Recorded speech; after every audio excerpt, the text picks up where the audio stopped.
Hello, I wanted to do a quick response to discussion two, which was writing in you. This video will go for both of my online classes um, for 806 and I think 808. So in the discussion board, I asked some questions about what was useful, what makes good writing, and these are interesting for all of you to read. They're interesting for me to read as well. To let me know kind of what is effective in Comp One and things like that. So thank you very much for responding. I didn't post it quite yet, but I'll have it right after the week introduction, the week two introduction. It'll be right there, and it'll just be a quick response, which is what you're watching, and there will be a document. And so you will see the response for both classes.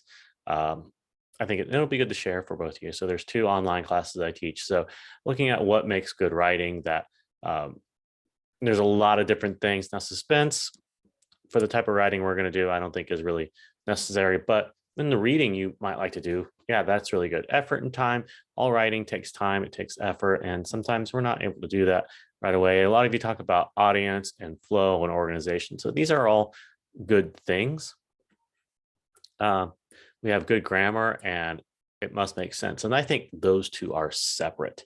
Good grammar does help things make sense, but writing is not grammar and grammar is not writing. It's good to have things to be correct, but it's not imperative. I'd rather you focus on your ideas first and then come back and proofread. Ernest Hemingway would say, I don't worry about grammar and spelling mistakes. That's why I have an editor. And in the real world, if you're going to be published, you will have editors. And so I don't really think we have to worry as much as maybe you think you do about good grammar and writing. Now, we all don't have editors, but at the same time, good ideas are important. Making sure you're clear, that's important. Knowing what you want to say and getting that across to the reader, that's important. Trusting yourself, yeah, that's really good. So I think you had some good things there for this class. The other class also had similar ideas. Being knowledgeable, knowing your topic, that's important, but sometimes you can write about things you don't know about, as long as you're aware that you don't know about it. Creativity, having good ideas, those are good as well, but nonfiction writing, again, that we're doing doesn't necessarily have the same sort of creativity when we think about, like world building and characters and dialogues and things like that, because we're not doing that.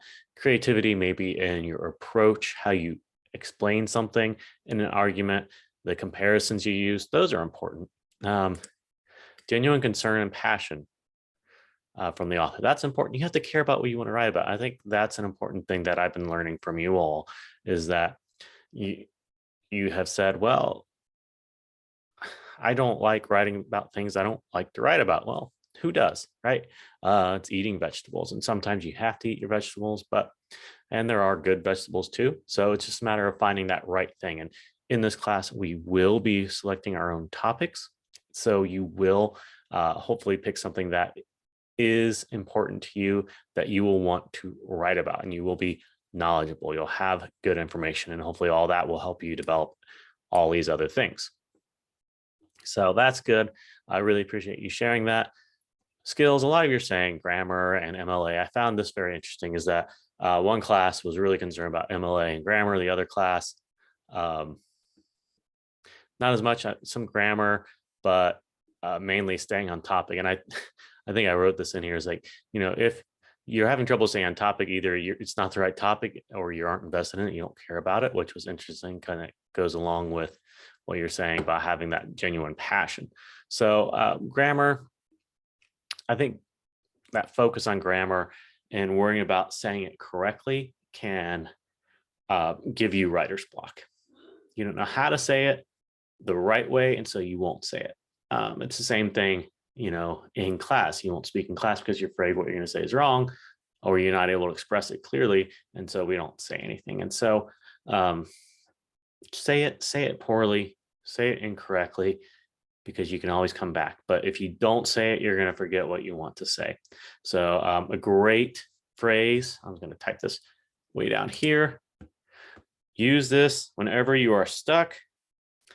I think it's a key. What I am trying to say is, and fill it in. Just write that in your draft. It's a draft. No one's going to read it, and no one's going to care if it's bad. So say that. What I'm trying to say is this, and say it poorly, and then write it again. What I'm trying to say is, and say it again, maybe a little more refined, and keep doing that. Fill up a whole page with it. I know it takes time, but writing takes time and that effort. So that's a good phrase. I like what to do when stuck. You had some good things. Biggest thing all of you said was take a break. Don't kill yourself. So I kind of summarized that. Do something mundane. That's what the 808 section said is do something different to get your mind thinking, to free, to let it go a little bit. Take a break. That's important. Do other things. Talk it out. Let's see. Yeah, take a break. So these are all really good ideas. I talk to myself. Again, what I want to say is phrase is always good.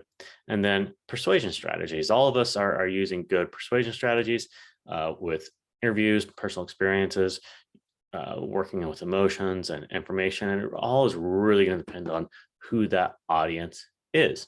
There are people who will not be convinced.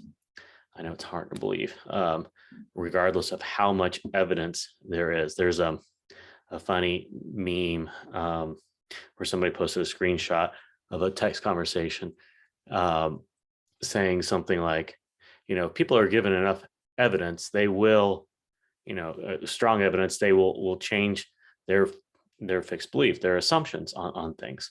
And someone says, well, that's not true. And it cites 2 papers that counter that argument. And the person says, well, I still like to believe it's true, which totally blows that argument that evidence and research will be the ultimate way to persuade people. We know, especially over the last 2 years, even 6 years, that evidence and reason do not, I guess, in the whole course of human history, do not persuade people to change their underlying points of view. So these are good things. Similarly, up here, comparing and logic and emotion, unbiased sources, those are all good.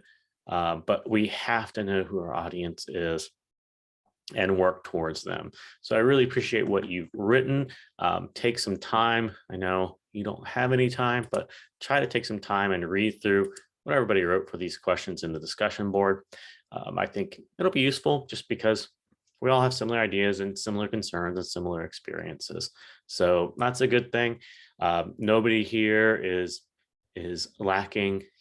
Your skills aren't worse than anybody else. You're not inferior or behind. You are you, and be proud of that and just work with what you have. So thank you for watching, and I will see you later.